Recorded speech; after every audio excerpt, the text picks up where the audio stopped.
Welcome to Beauty and the Biz. Discover how to grow your practice with effective cosmetic patient attraction, conversion, and retention advice from author, speaker, trainer, and cosmetic practice business and marketing coach, Catherine Maley, MBA. Hello and welcome to Beauty and the Biz, where we talk about the business and marketing side of plastic surgery. I'm your host, Catherine Maley, author of Your Aesthetic Practice, What Your Patients Are Saying, and consultant to plastic surgeons to get them more patients and profits. Now this week, I'm talking about converting callers and consultations because it's not enough to get leads.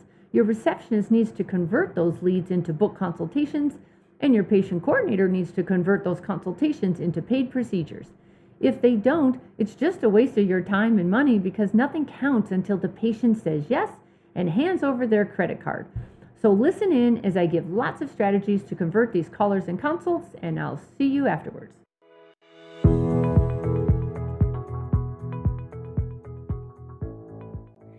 Converting new plastic surgery leads is getting more difficult for all sorts of reasons.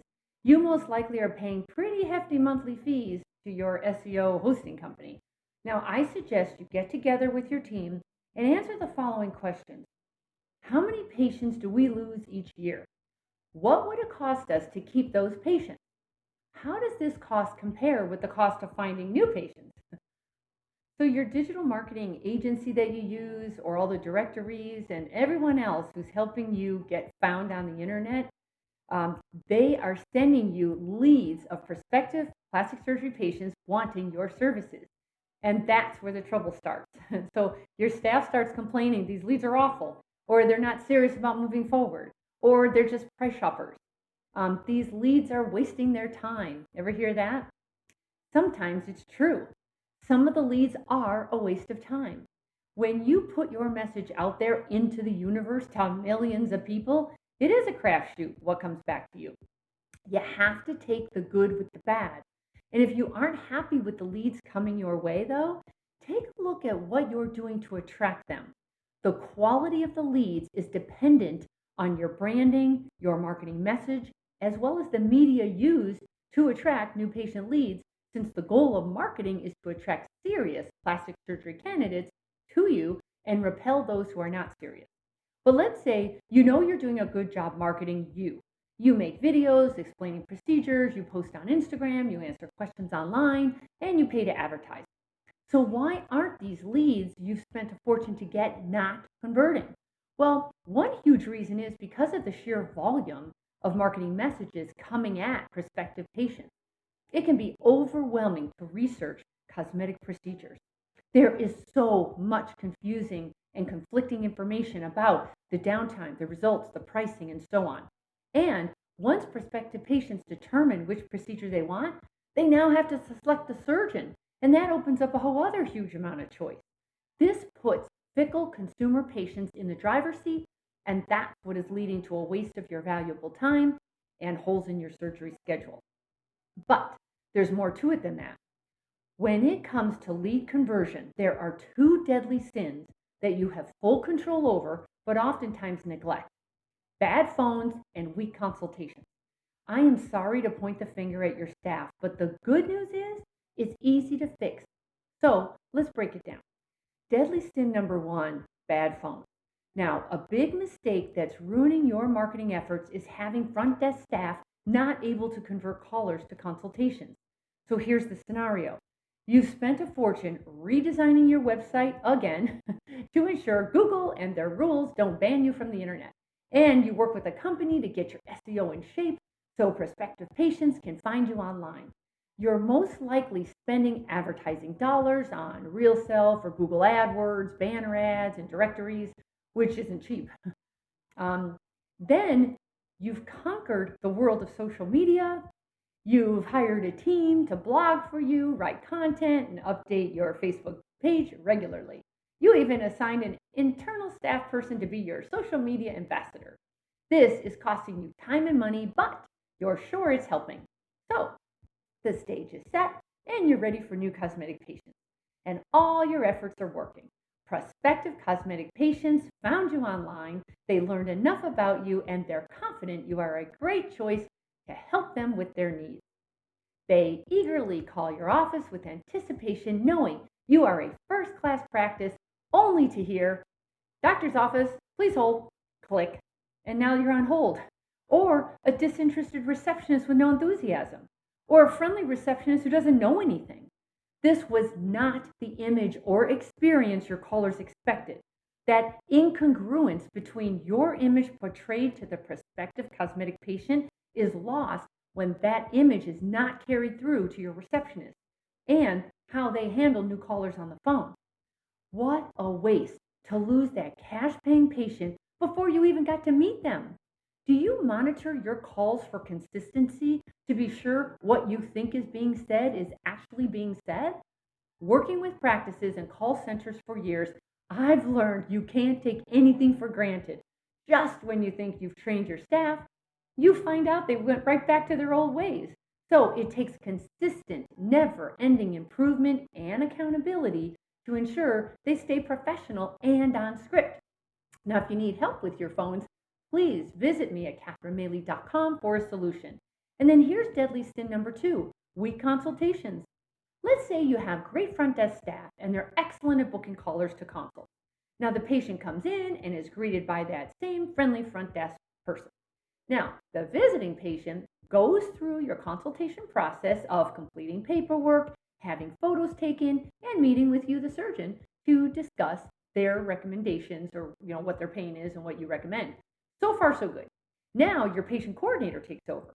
Her job is to present the quote, answer additional questions, and book surgery. But is that what actually happened? How often do you hear from your coordinator the would-be patients walked out the door without booking, never to be heard from again? When asked, your coordinator will often say things like, "Oh, they were just price shopping," or "they can't afford it," or you, oversold them," and on and on. But is that really true? I guarantee at least 15% of those consults were lost due to your coordinator not being skilled and or experienced enough to convert them. Your patient coordinator can be a game changer for your bottom line, so please choose carefully who is representing you. Now, the art of converting consultations is a very big topic, but here are 3 tips to get your coordinator converting more than ever. Tip number 1. Bond early with a pre-consult call to pre-bond and pre-qualify so the patient is more likely to say yes than, "I have to think about it." Answer objections with other patient stories, so rather than get defensive, let your other patients answer the objections for you. So show off your before and after photos and tell their stories so the prospective patient is more comfortable knowing others were just like her and had a great experience, and she will too. Also, transition from presenting to converting. This is subtle but vital to your coordinator's success. There comes a point in the process where you need to stop presenting and ask for a decision. Most coordinators say, "Do you have any other questions?" and they leave it up to the patient to wrap things up. A professional coordinator has planned out bridges she uses to transition from presenting to converting to make it a smooth transition and easier for the patient to say yes. For example, she presents the quote and then turns to her computer and says, "So Karen, let's see what the surgery schedule looks like so you have an idea of when you can have this done." If the patient doesn't object, she's moving forward, so keep going. Or your coordinator can transition by saying, "Karen, did you want to go with our affordable pay plan or use your own credit card?" If the patient picks one of those choices, they're moving forward. So just go for it. That's how you close or convert without being pushy. This one converting skill, executed professionally, makes the difference between a 25% conversion rate and a 75% conversion rate.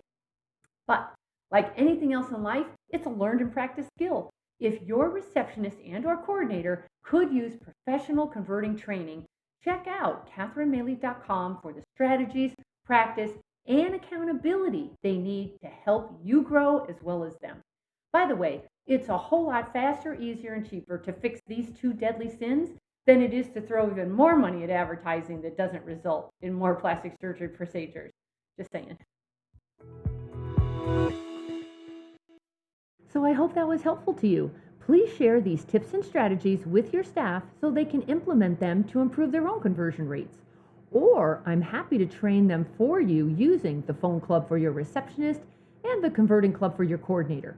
Now, these clubs include online training videos, quizzes, mystery shopping, report cards, metrics, personal coaching calls with me, certificates of completion, as well as accountability, so your staff develops habits that convert more callers and consults. Now, they're guaranteed to increase your conversion rates by 15% or your money back. And with that, I want to thank you for listening, and please do me a favor and subscribe to Beauty and the Biz and leave me a nice review if you can, because I'd like to grow the audience. And if you've got any questions or feedback, you can certainly leave them at my website, CatherineMaley.com. Or if it's easier, you can certainly DM me on Instagram at Catherine Maley MBA. Thanks again, and we'll talk soon. We hope you found valuable insight on this episode of Beauty and the Biz. For more episodes, tools, and Catherine's free book, visit www.catherinemaley.com. That's www.catherinemaley.com. And be sure to subscribe to get the latest practice building strategies delivered to you. And don't forget to share this Beauty and the Biz podcast with your staff and colleagues.